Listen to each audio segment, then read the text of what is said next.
8.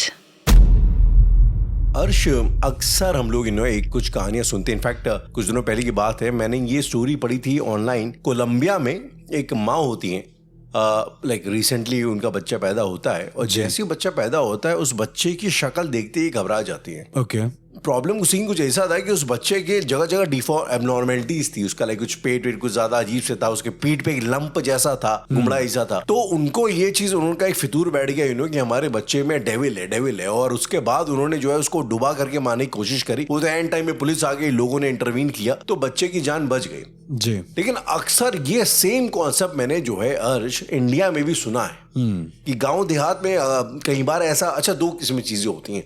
या तो अगर बच्चे में एबनॉर्मेलिटीज होती है तो हम उसको लाइक डेथ या राक्षस बोल के उसको डिस्कार्ड कर देते हैं, या फिर इसका अपोजिट कई बार ऐसा भी होता है कि बच्चे के अंदर, मैंने देखा था एक बार कि एक बच्चे के बहुत ज्यादा बाल थे, कुछ एबनॉर्मेलिटीज थी तो उसको उन्होंने वानर का, कुछ हनुमान जी का रूप वगैरह बता दिया। कई बार बच्चे ऐसी होती हैं जिनकी कुछ एबनॉर्मेलिटीज होती हैं, जीभ ज्यादा लंबी है, कुछ टेढ़ा वेढ़ा है तो उसको माता का स्वरूप बता देते हैं, फिर उसकी उस हिसाब से पूजा होती है। आपको याद होगा मुझे एक किस्सा मैंने आपको बताया था जब मैं बहुत छोटा था और हमारे शहर में एक मेला लगा था। तो मेले में उन्होंने एक तंबू जैसा लगा करके अंदर एक शो लगा हुआ था कि देखिए चिपके हुए बच्चों को। हाँ, आपने बताया। मैं अंदर गया, वहां पे दो वो थे जो पीछे से चिपके हुए थे और उनको ऐसा बताया गया था कि ये वासुकी के अवतार है, समथिंग वासुकी ब्रदर्स है, ऐसा कुछ तो भी। तो ये सारे बड़े कॉन्सेप्ट हैं। तो हमेशा से ना मेरे जहन में ये बड़ी क्यूरियोसिटी रही कि जो अनफॉर्चुनेटली जो बच्चे डिफॉर्म पैदा हो जाते हैं फॉर सम अदर रीजन, इन बच्चों का तंत्र के पॉइंट ऑफ व्यू से लाइक क्या कोई सिग्निफिकेंस होता है? और अगर होता है तो क्या नेगेटिव होता है, पॉजिटिव होता है, और क्या ऐसे बच्चों के लिए कोई खतरा भी होता है सोसाइटी में?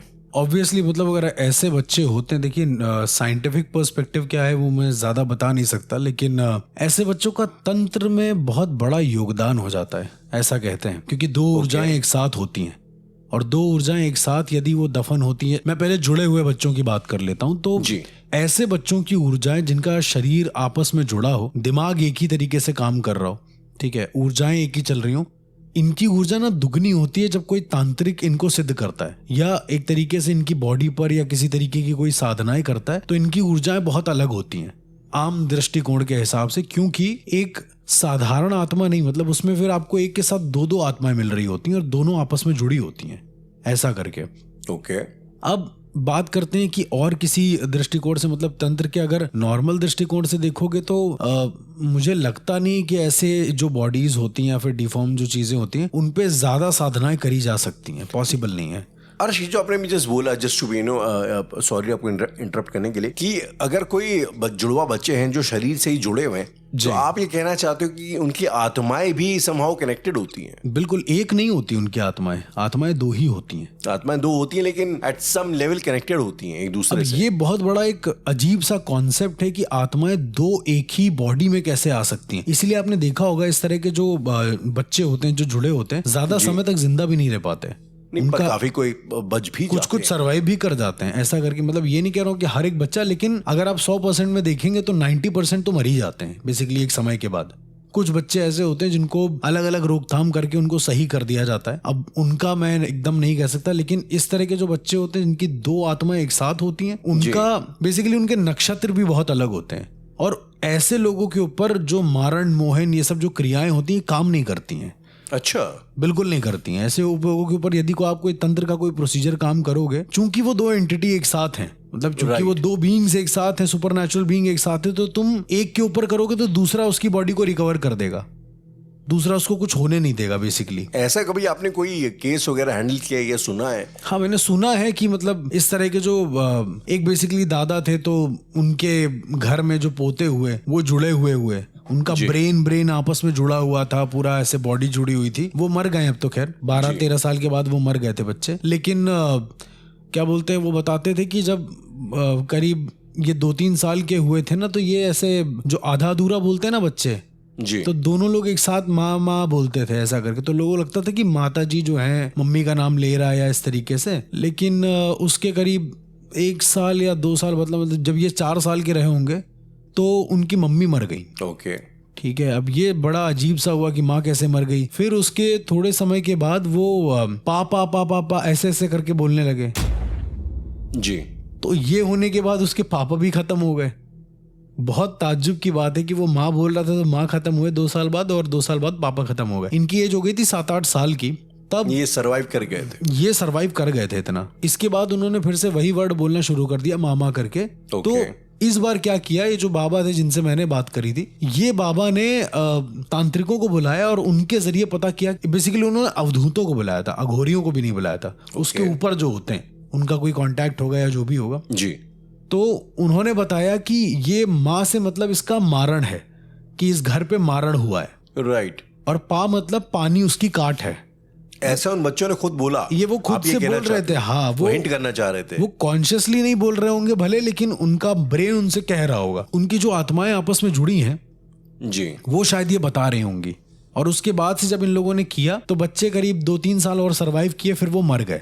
बहुत नेचुरल मौत हुई थी उनकी, मतलब सोते सोते मर गए। हेड से ब्लीडिंग होने लगी, कान वान से खून निकल रहा था। तो डॉक्टर ने बताया कि कुछ जुड़े होने की वजह से बहुत ज्यादा प्रेशर पड़ गया ब्रेन पे या कुछ ऐसा, वो मर गए। उनकी मौत आज भी रहस्य है उनके लिए, लेकिन उनके घर के सारे मेंबर तो मोस्टली खत्म ही हो गए ना। तो कहने का मतलब उसके पास काट भी थी, उसके पास ये भी पता था कि है क्या। तो क्या इस तरह के लोगों को ये पता चल जाता है कि सामने वाले पर क्या हो रहा है? क्योंकि उनके घर पे मारण किया गया था उनकी माँ के ऊपर, और उनकी माँ मर गई थी 2 साल में। नहीं, पर क्या ये इस वजह से हो रहा है क्योंकि वो लोग जुड़े हुए हैं और प्रॉब्ली एट सम लेवल एक आम बच्चों से ज्यादा वो कॉन्शियस हैं, अवेयर हैं चीजों को, तो ज्यादा रिएक्ट कर रहे हैं वैसे आम बच्चों से ज्यादा। और दूसरा की एनर्जीज को देखने के लिए या क्रियाओं को समझने के लिए या उस क्रिया पर वाइब्रेट करने के लिए जितनी ऊर्जा चाहिए वो उन दोनों को मिलीजुली ऊर्जा बन जा रही है। मतलब उतनी सफिशिएंट ऊर्जा उन लोगों के पास एक ही शरीर के अंदर है, जनरेट कर ले रहे हैं। मैं सबकी बात नहीं कह रहा हूँ कि सभी ऐसा कर लेते होंगे, लेकिन ये जनरेट कर ले रहे होंगे समहाउ। अब क्योंकि इनके परिवार की जो हिस्ट्री रही है वो भी ऐसे ही रही है, थोड़ी तंत्र टाइप की, तो शायद ये उस तरह से रिलेट कर रहे हो। ये भी पॉसिबल हो सकता है। मतलब इस तरह के बच्चे, एक और अजीब सा मैंने बच्चे का फॉर्मेट सुना है। वो उसके दांत बाहर होते हैं बच्चे के, और वो आंखें बड़ी बड़ी होती हैं, जानवरों जैसा लगता है देखने में। कोई बच्चा कभी कभी ऐसा पैदा होता है तो उसको लोग असुर करार देते हैं कि ये जो बच्चा है अब ये नॉर्मल बच्चा नहीं है, ये एक असुर है, दैत्य है। मैं अभी कुछ दिन पहले पढ़ रहा था शायद, तो उसमें मुझे बहुत सारे ऐसे आर्टिकल मिले जहां पर क्या बोलते हैं, कई सारे ऐसे बच्चे हुए जिनको उनकी माँ मारना चाहती थी, जैसे आपने बताया। इंडिया में भी केसेस हो रहे हैं बाय द वे ऐसे, और बड़े अजीब से कि मतलब माँ जो है बच्चों को मार रही है बहुत गंदे तरीके से, फिर कोई इस पे तांत्रिक प्रैक्टिस कर रही है ताकि उसको दोबारा से कोई नया बच्चा मिल जाए, मतलब वो मर जाए नया आ जाए, इस तरीके से। ये अब एक बड़ा फैसिनेटिंग एक अगेन टेल है अर्श की। कहते हैं कि वर्ल्ड वॉर के जमाने में जब हिटलर न्यूक्लियर वेपन्स को ट्रायल कर रहा था, अभी स्टोरीज है, कह रहे थे कि बनाने से पहले, अमेरिकन से पहले जी, इनफैक्ट साइंटिस्ट सेम ही थे, जो हिटलर के साइंटिस्ट थे बेसिकली उन्हीं को अमेरिकन ले गए, तो उन्हीं से बाद में न्यूक्लियर बॉम्ब वगैरह बना। खैर, तो हुआ ये कि जहां पे ये लोग उसकी टेस्टिंग करते थे, उसकी जो रेडिएशंस वगैरह फैली वहां पे, तो वो मेडागास्कर में, अफ्रीका वगैरह में कहीं पे इन लोगों ने किए थे। तो वहां पे जो जनजातियां रह रही थी, जो आदिवासी रह रहे थे, उन रेडिएशंस की वजह से उनके बच्चों पे अजीबोगरीब असर आने लग गए। जैसे तो वहां पे जो बच्चे पैदा हो रहे थे वो एवरेज था, वहां पे नॉर्मल बच्चे पैदा होने ही बंद हो गए। कोई एक एक्स्ट्रा पाँव लेके पैदा हो रहा है, कोई एक्स्ट्रा हाथ लेके पैदा हो रहा है। तो वो एरिया ही जो है ना एक सॉर्ट ऑफ डेमी गॉड के एरिया टाइप को बना दिया गया, बन गया इवेंचुअली उन कबीलों के। मतलब उनको ऐसा लगता था कि देवता आ रहे हैं इनके उसके थ्रू, मतलब बच्चों के रूप में आ रहे हैं, वैसा कुछ तो भी। अच्छा। तो ये एक तरह की भ्रांतियां पे फैल गई। उसके बाद देखिए फिर इवेंचुअली ये भी हुआ कि काफी ऐसे बच्चों को मारना भी लोगों ने शुरू कर दिया कि ये बोल के कि वो दैत्य हैं। तो बेसिकली मुझे ऐसा लगता है कि ये जो इश्यू है ये खाली लोकल नहीं है, काफी इंटरनेशनल भी है और काफी टाइम से चला आ रहा है। और सिर्फ इंटरनेशनली क्यों राहुल, जब हम अपने धर्म की बात करते हैं तो हमारे धर्म में एक पुराण है बहुत इंटरेस्टिंग, जिसका नाम है मार्कंडे पुराण। बहुत बार मैंने आपसे इंडियन वैदिक पॉडकास्ट, जो हमारा दूसरा पॉडकास्ट है, उसमें नाम भी लिया है। तो मार्कंडे पुराण में एक स्पेसिफिक एंटिटी का मेंशन है जो बच्चे चुराती है, ऐसा करके, मतलब बच्चे चुरा के मार डालती है। डायनो के बारे में आई थिंक सेम कहा जाता है, राइट? ये बच्चों को चुराती पर ये एंटिटी है बेसिकली, ये डायन नहीं है। डायन तो जिंदा औरतें होती हैं, ये एंटिटी है, और इस एंटिटी का नाम है जटाहारणी। ओके, मतलब हारनियां होती हैं बेसिकली, जैसे मैंने डाकनी शाकनी बोला ना, ये हारणी होती हैं। अब जटाहारणी का मतलब होता है कि ऐसे बच्चे जिनके बाल निकलने से पहले ही वो उन्हें हर ले जाएं। अच्छा, मतलब यदि पैदा हुआ है और बाल घुटे ना उसका, इसीलिए मुंडन संस्कार होता है। अगर आपने देखा होगा तो मुंडन संस्कार के पीछे भी कई सारी चीजें होती, कई सारी ऐसी प्रथाएं मौजूद हैं जो हमें बताई नहीं गई अभी तक। तो मुंडन में दोबारा से बाल इसलिए मुड़वाते हैं क्योंकि बाकी की जो नेगेटिविटी है या फिर जो उसके पिछले जन्म की यादें हैं या वो सब चीजें वो मिट जाए एक किन्हीं स्पेसिफिक चीजों की वजह से। तो अच्छा, जटाहारणियों को बेसिकली कई सारे ऐसे तांत्रिक होते हैं जो सिद्ध करते हैं और उनके जरिए बच्चे को मरवाते हैं वो, या खास पर्पस ये करने का? हाँ बिल्कुल, पर्पस ये होता है कि बच्चा मरता नहीं है। पर्पस ये होता है कि वो बच्चे को चुराने तो जाती है पर वो एक तरीके से एंटिटी शिफ्ट कर देती है। एंटिटी शिफ्ट कर देती है मतलब? उदाहरण के तौर पे किसी के घर में कोई बच्चा हुआ है तो उसकी आत्मा ले आएगी, लेकिन उसके अंदर कोई ऐसे बच्चे की आत्मा डाल देगी जो कुछ ही समय का मेहमान हो। मतलब वो बैलेंस मेंटेन रखती है, ऐसा नहीं कि वो मार के ले गई। आत्माएं शिफ्ट होने का मतलब ये है कि वो उसके अंदर डाल देती है कुछ समय के लिए, और अब बच्चा कुछ समय के लिए जिंदा रहेगा, वियर्ड बिहेव करेगा क्योंकि वो अपनी बॉडी में नहीं है, आउट ऑफ नोवेयर रोएगा, आउट ऑफ नोवेयर चिल्लाएगा, सर पटकेगा, अचानक से घूरने लगेगा और उसके बाद वो मर जाएगा बेसिकली, क्योंकि वो उसका शरीर ही नहीं है, पहचान ही नहीं पा रहा है वो अपने शरीर को। तो जटाहरणियों का बेसिकली ये काम ये होता है। तो बेसिकली उन्हें एक नवजात बच्चे की इन में एनर्जी चाहिए होती है अपनी खुद की तांत्रिक प्रैक्टिसेस के लिए, ऐसा कुछ सीन है मतलब? हाँ, मतलब जटाहरणियों को नहीं चाहिए होता है, वो तो बीइंग्स है, वो तो एंटिटीज, उनको तुम सिद्ध करोगे, जो काम बोलोगे वो करेंगी। अच्छा, उनसे करवाया जाता है? एग्जैक्टली, वो बीइंग्स होती हैं, उनसे करवाया जाता है। वो स्पेसिफिक इसीलिए होती हैं कि मतलब वो जाएंगी और केवल मार के चली आएंगी। एक और बहुत अजीब सी एंटिटी होती है, उसको बोलते हैं दंताकृष्टि। दंताकृष्टि? अब ये दंताकृष्टि ये भी मेंशन है प्रॉपर मार्कंडेय पुराण में कि ये क्या काम करती हैं, इनके दांतों में जहर होता है। ओके। मतलब ये अपने दांतों में जहर लगा, जैसे आपने वो चाणक्य वाला बताया था ना कि वो उन्होंने विषकन्या जो होती है, तो इनके दांतों में जहर होता है और ये जाके बच्चों के दूध में मिला देती हैं। तो कई बार ऐसा पूतना टाइप की ओके। तो कई बार ऐसा पाया गया है कि एक माँ ने अपने बच्चे को दूध पिलाया और वो मर गया बच्चा आउट ऑफ नोवेयर, लेकिन वो बच्चा मर गया, माँ थोड़ी ना मारना चाह रही थी, दूध में कुछ हुआ है इसलिए वो मर गया। Right, of course. तो इस तरह की भी एंटिटीज मौजूद हैं जो मुझे ऐसा लगता है कि बच्चों के डिफॉर्मेशन का कारण भी कहीं ना कहीं बनती हैं। देखिए, साइंटिफिक रीजन फॉर श्योर 90% वही होता होगा, लेकिन जब जटाहरणियां जाती हैं, जब ये सारा काम करती हैं और जब एक दूसरी स्पिरिट उस बॉडी में जाती है तो डिफॉर्मेशन ऑटोमेटिकली होने लगता है इंसान का। अर्श, हम लोगों ने एक I think episode case discuss किया था जिसमें आपने बताया था कि कोई कपालिक था और वो प्रेग्नेंट औरतों के भ्रूण में जा करके पोजेस्ड आत्माओं को डालता था, सेटेंस। हाँ, अच्छा, ठीक है। यू नो, तो और वो आई थिंक मतलब भोली वाली औरतों को बेवकूफ बना के जिनके बच्चे नहीं हो रहे होते थे तो उनको इस तरीके से करके उनके समहाउ बेसिकली वो उनके एम्ब्रियो का, उनके भ्रूण का इस्तेमाल करता था अपने खुद की तांत्रिक कामों के लिए, तांत्रिक क्रियाओं के लिए। हाँ। और ये जो बच्चे होते थे जो, अच्छा सवाल मेरा ये है कि जो जिन आत्माओं को डलवा करके वो भ्रूण को पोजेस करवाता था, तो जो बच्चे जो पैदा होते थे इनका फिजिकल और लाइक मेंटल स्टेट क्या होता है? मतलब ये बच्चे क्या एबनॉर्मल डिफॉर्म पैदा होते हैं? एबनॉर्मल होते हैं? डिफॉर्म्स होते थे, मतलब काफी डिफॉर्म होते थे, काफी सही होते थे। जो सही होते थे जी, उनकी हरकतें बहुत अलग होती थी। ओके। ऐसा करके, और वो भी मतलब कहने का मतलब ये है, जब तुम प्रकृति के साथ खिलवाड़ करते हो ना तो वो एक टाइम के बाद तुम्हारा जो सृजन है उसको रोक देती है, मतलब वही तुम्हारे विनाश का कारण बनता है। उदाहरण के तौर पे आपने किसी एंटिटीज को उस भ्रूण में डाल दिया, वो बड़ा हुआ समहाउ या जैसा भी हुआ जी, तो प्रकृति खुद ही उसको पूरी तरीके से निष्कासित कर देगी। मतलब या तो वो मर जाएगा या वो इतनी गंदी तरीके से बिहेव करेगा कि वो ऐसा कुछ है नहीं। अभी हरदोई में एक केस सामने आया था, मतलब ये प्रॉपर पढ़ा हुआ है नेट पे, मैंने वहीं से पढ़ा। तो उसमें एक माँ थी, उसका मतलब बच्चा हुआ, कुछ एबनॉर्मल सा हुआ, तो उसने क्या काम किया कि अपने बच्चे की, मतलब नोचता वोचता था, कुछ ऐसा करता था, तो अपने बच्चे की उंगलियां काट दी पहले।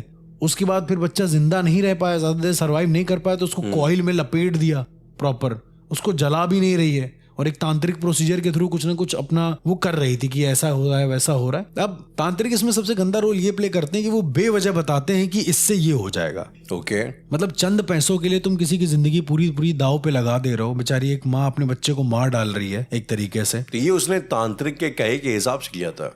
ऑब्वियसली उसने कहा था कि इसको मारो, तुम्हारे पेट में एक दूसरा सही बच्चा आ जाएगा। तो इन महारानी ने यही किया और अपने बच्चे की उस कॉइल में लिपटी लाश को रखा काफी दिन घर पे। उसके लाश इसको दे दी तांत्रिक को? नहीं, अपने ही घर पे रखा। उसके बाद क्या किया क्या नहीं किया मुझे ज्यादा इन्फॉर्मेशन नहीं है, पर इतना पता है कि इतनी सारी चीजें कर रखी थी। तो अगर तुम इस तरह से बच्चों के साथ करोगे और किसी तांत्रिक के चक्कर में, ये कोई पुनर्जन्म वाला प्रोसेस तो है नहीं, कहीं से नहीं है, मतलब किसी जगह पर मेंशन नहीं है कि तुम इस तरह से कॉइल में लपेटो और ये कर दो तो पुनर्जन्म हो जाएगा बच्चे का। अब वो बेचारी शायद इसी आस में आज भी है कि उसका कोई बेबी हो, पर अब शायद नहीं हो सकता। तुम इतना बड़ा कुकृत्य करोगी और उसके बाद तुम ये सोचोगे कि हो जाए, तो भगवान ने जैसा दिया वैसा तो एक्सेप्ट करो कम से कम।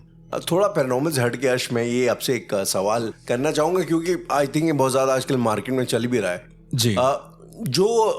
जब एक कोई औरत प्रेग्नेंट होती है तो आई थिंक सातवें महीने के आसपास बच्चा पूरा शेप ले लेता है, और जिसके बाद उसका अबॉर्शन करना नॉर्मली इलीगल माना जाता है। लेकिन अब वो औरतों की डिमांड ये है कि उसको लीगल करो, क्योंकि माय बॉडी माय रूल वाला हिसाब किताब है। तो क्या ऐसे बच्चे को जो कि 7-8 महीने का भ्रूण है, जिसके अंदर जान आ चुकी है, जिसका शायद दिल भी धड़क रहा है, तो ऐसे बच्चे को मारना, क्या आप एक मर्डर को काउंट करोगे? क्योंकि उनके हिसाब से मर्डर नहीं है। ऑब्वियसली यस, वो मर्डर है। बिल्कुल। या तो तुम उससे पनपने ना दो, और यदि तुम पनपने दे रहे हो तो उसके बाद उसे मार रहे हो। एक जान को मारना, एक सृजन को मारना, एक प्रकृति को मारने के बराबर होता है, ऐसा कहते हैं।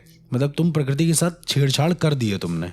और कई सारे ऐसे केसेस देखने को मिले हैं जो लोग एबॉर्शन करवाते हैं। अब देखिए, बहुत मजबूरी है, तुमने नहीं कह सकता, लेकिन जो लोग एबॉर्शन करवाते हैं जानबूझ के, क्या अरे चाहिए ही नहीं, मतलब उतना लेट जाके। हाँ, उतना लेट जाके। नहीं, कई बार ऐसा जो पहले होता था ना, जब ये पता लग जाता था कि भाई इसका लिंग ये है, ये लड़की है तो उसको मार दो, तो ये नॉर्मली 6-7 महीने के बाद ही होता था। हाँ, तो ये तो बहुत ज्यादा जघन्य पापों में आता है ना, कि तुमने इस तरह से किया है, उसका फल तुम्हें मिलेगा। तो क्या इस किस्म की जो एम्ब्रियो होता है, जो भ्रूण होता है, अब आप बोल रहे हो कि लोग उसका इस्तेमाल तांत्रिक प्रैक्टिसेस के लिए भी कर सकते हैं, तो क्या ऐसी आत्माएं भी, ऐसे बच्चों की भ्रूण की आत्माएं भी होती हैं, और क्या वो आत्माएं किसी को पोजेस कर सकती हैं? वो आत्माएं बेसिकली ब्रह्म बन जाती हैं राहुल, ऐसा ब्रह्म बन जाती हैं। बिल्कुल। और वो अपने हिसाब से फिर दंड देती हैं। ब्रह्म देव, ब्रह्म राक्षस, वो कुछ भी बन सकती हैं। ऐसा कभी कोई वाक्य आपने सुना है, एनकाउंटर किया? नहीं, मैंने ऐसा कहीं नहीं सुना है, लेकिन ऐसा हो सकता है, ऐसा मैंने सुना है कि ऐसा भी पॉसिबल है कि मतलब इस तरह से भी चीजें हो सकती हैं। और यदि तुमने इस तरह से मारा, क्योंकि एक आपको याद है राजस्थान में भीलवाड़ा एक जगह थी जो मैंने आपसे बताया था कि एक मैंने हॉन्टेड टूर प्लान किया था वहां जाने का। जी। तो वहां पर भी कई सारे बच्चों की लाशें गड़ी, जो लड़कियां थी बेसिकली, जिनको मार के गाड़ दिया जाता था वहां पे राजस्थान में। जो भी लड़की पैदा होती थी, तो सोचिए वहां की एनर्जी इस समय पर क्या होगी, जहां पर सिर्फ छोटे बच्चियों की लाशें गड़ी हुई हैं, कोई अंतिम संस्कार नहीं, कोई कुछ नहीं, सिर्फ गाड़ दी गई वहां पे लाशें। जो छोटे बच्चों को गाड़ते हैं एज इन एम्ब्रियोज को, तो इनका कोई मतलब अंतिम संस्कार होता है कि ऐसे ही कर दिया जाता है? नहीं, इनका प्रॉपर अंतिम संस्कार होता है। प्रक्रिया एक होती है, एक प्रक्रिया होती है जिसमें बच्चों को ले जाके नदी, मतलब गंगा में, जैसे आप मान लो गंगा में विसर्जन कर रहे हो, तो वहां ले जाओ, बकायदा फूल वगैरह हर एक चीज के साथ उसको एक बार स्नान कराओ पूरा गंगा से। उसके बाद उसी लाल कपड़े में लेकर वापस आओ। फिर उसके बाद जगह देखो जहां पे उसको उठाया था, वहीं पर आपको गड्ढा करना है। फिर वहां पे आपको लाल कपड़े समेत रखना है। ये सब छोटे छोटे प्रोसीजर्स होते हैं। अब कह सकते हैं कि हर पंथ अलग अलग तरीके से मानता है।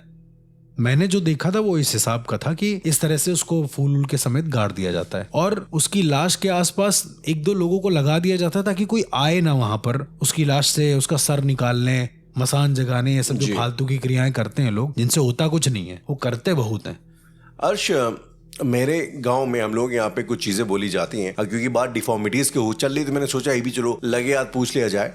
तो अब जैसे बहुत सारी बातें ऐसे कहते हैं कि जो हमारे यहाँ जो बच्चे मतलब जिनके हाथों में उंगलियां एक्स्ट्रा होती हैं, तो उनको लोग मानते हैं कि कि उसमें कुछ लक्ष्मी का हाथ होता है बेसिकली, और वो जिंदगी बहुत तरक्की करते हैं। फॉर एग्जाम्पल, ये तो बड़ी कॉमन चीज है, कहीं मैंने देखा है लोगों के जो अरे वो होता है ना जिसका आपके सर के सेंटर पे जहाँ पे चोटी होती है, तो एक स्पाइरल जैसा होता है। जी। तो आपने कहीं पर नोटिस किया होगा, तो उनके साथ भी ऐसा कुछ कहते हैं कि ऐसे जो बच्चे होते हैं नॉर्मली ज्यादा इन पे सरस्वती माता की कृपा होती है, ये बहुत ज्यादा वो होते हैं, तेज होते हैं। अच्छा, और भी चीजें, कई बार ऐसा होता है कि कुछ बच्चे हमारे ऐसा बोलते हैं कि जो पाँव में एक्स्ट्रा उंगलियां पैदा होते हैं, या जो फ्लैट फुटेड होते हैं, तो ऐसे लोग बोलते हैं कि ये दैत्यों का इनके ऊपर वो होता है, स्वरूप होता है। और फिर अब उसको प्रैक्टिकली देखने जाओगे तो भाई रीजन शायद ये भी हो सकता है कि अगर आप फ्लैट फुटेड हैं तो आपको पहाड़ों में चलने में थोड़ी दिक्कत होगी। अगर पाँव में कर्व होता है तो आपको शायद चलना आसान होता है, तो आपका सर्वाइवल दैट वे ज्यादा इजी है।